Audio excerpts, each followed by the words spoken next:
Jingling, we're good. Talk shoes. Recorded live. Yes, sir. Once again, people, this is Speak It Like You Think It Radio. I'm your host, Naj Know-It-All. And today I'm joined by one of the new real, I guess you could say, minds in basketball as far as the web is concerned, man. There's a lot of different sites to go to, and I feel like I found a good one here. And today I'll be speaking with Jeff, who is a writer and co-founder of therookiewall.com. How you doing, sir? I'm doing well, man. Thank you for the kind words to start with. We appreciate that. We're just trying to do our thing over here. Hey, man, y'all really doing your thing, man, because I go to a lot of different sites, man, and I found this one the other day, and, you know, I was really amazed by it, man. You got nice content. Everything looks good.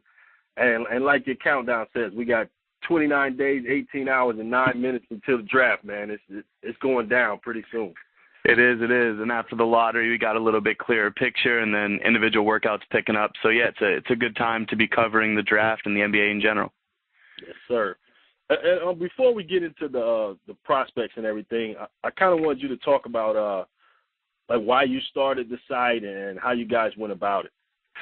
Sure. A friend and I, Mitch, who's the other co-founder of this site, just friends who really enjoy basketball and especially enjoy the draft and kind of feel that the rookie season and all the new players coming in don't get quite as much coverage.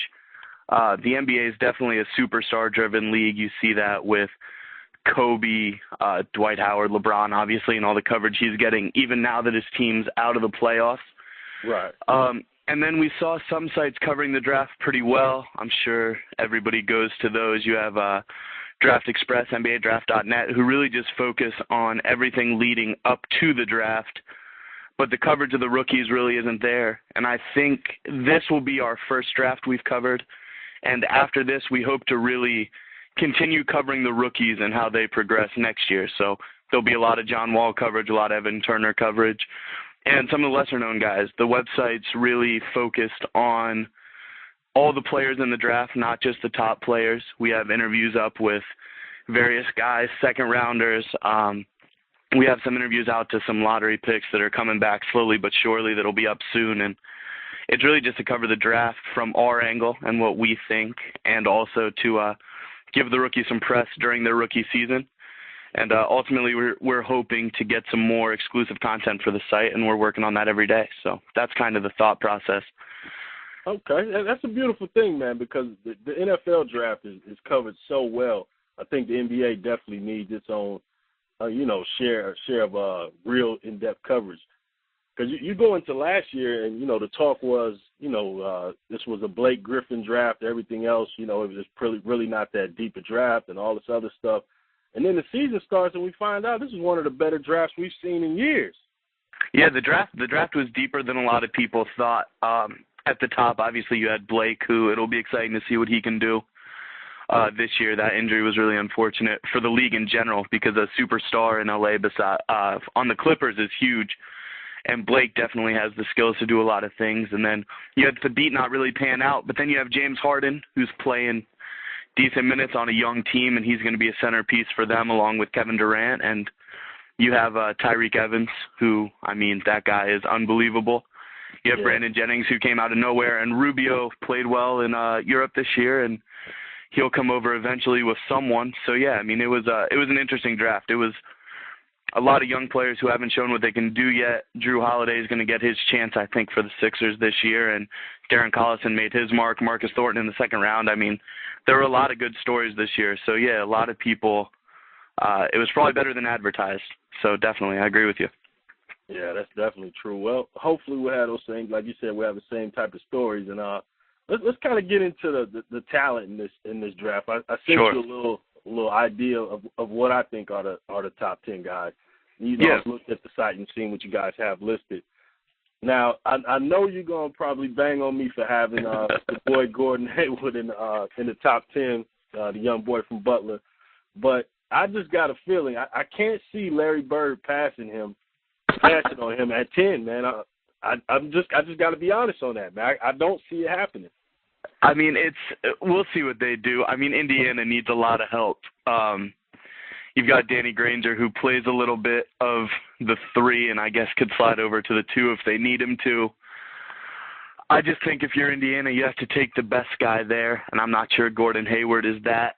But, yeah, I mean, it's not impossible. That's the biggest thing with this draft. After probably the top 4, after you go through Wall, Turner, Favors, and Cousins, it's really pick the guy you think is going to be the best. A lot of people think that's maybe Wes Johnson is in that top group, and then from there it's a lot of indecision, man. I mean, you've got Al-Farouq Aminu, had a great year at Wake Forest. He was probably ready last year, stayed another year, and I think helped his stock. And then from there, it's a lot of big men, and Gordon Hayward's probably the next best wing. He'll probably play a lot of 3. I just wasn't as blown away with him and finding a spot for him. He's not a great athlete, and he's going to have to guard 3s and maybe even some 2s in the league, and I just don't know if he can do that. But if he works out well for Indiana, it would not be surprising to see him in the lottery. He's just not in ours right now. Yeah, and I wouldn't try to make an argument on that. I got to say there's a lot of sentiment with me with him, seeing him early on. I was one of the first guys really hyping him a lot. So okay. I'm kind of taking this probably the ego thing of me pushing the guy. You know what I mean? Looking like a genius. Yeah, no, I hear you. I mean, he can definitely play. There's no doubt there. And he's, like I said, not surprising if he goes in the lottery. At the same time, not surprising to see him in the bottom of the first round. We haven't projected anywhere from just outside the lottery to 25, and him jumping up a few spots. Stranger things have definitely happened. So. Yeah, true. And as far as the workouts, which are really going to be coming up big within the next couple of weeks. Yep. Since the NBA is becoming such a point guard league, do you really see the workouts as something to where Avery Bradley and Eric Bledsoe could kind of make their mark and really convince somebody to take a chance on them high? I mean, Eric Bledsoe, definitely. I mean, Eric Bledsoe, a lot of people, it's weird seeing people write about him and talking about him like he's an undersized shooting guard, which just isn't right. I mean, he's a point guard who played out of position because of John Wall. Right. And he can score, and he's fast. The athletic testing will be interesting to see what he did at the Combine, and the teams will run him through their battery of workouts. So it'll just be interesting. I think he is a game-changing player and definitely somebody who, I mean, on our big board, I think he's somewhere in the teens. He's at 17, but we think he could, I mean, he's one of those guys who could definitely be in the lottery, even in the top 10, just depending on how he works out and what teams need, and he definitely could. Avery Bradley, I think, is a little bit more of that undersized shooting guard. I don't see him being able to play point guard as much as Eric Bledsoe. He can handle the ball a little bit, but I think he had a really tough year at Texas and was really streaky, but it only takes one team to see something there. So he's the same thing. I mean, he could definitely shoot up, and it wouldn't surprise us at all. Yeah, he's a guy who I would say made a big mistake as far as college choice. I don't want to bang on the coach right now, but I've done it in the past. So I feel like he made a mistake, and I see what you're saying about his game as far as being a point, because he definitely, I don't know, his handle definitely doesn't seem like one to where he can initiate the offense. It's more of a handle to get by somebody. Right. But defensively, that dude, man, he is a monster on the ball as far as a defender. Yeah, no, he can. I mean, he's a pretty long guard, and yeah, no, I agree with you. I think him, Bledsoe, and Wall, and that hasn't been talked about that much. All 3 can be lockdown guys. I absolutely agree with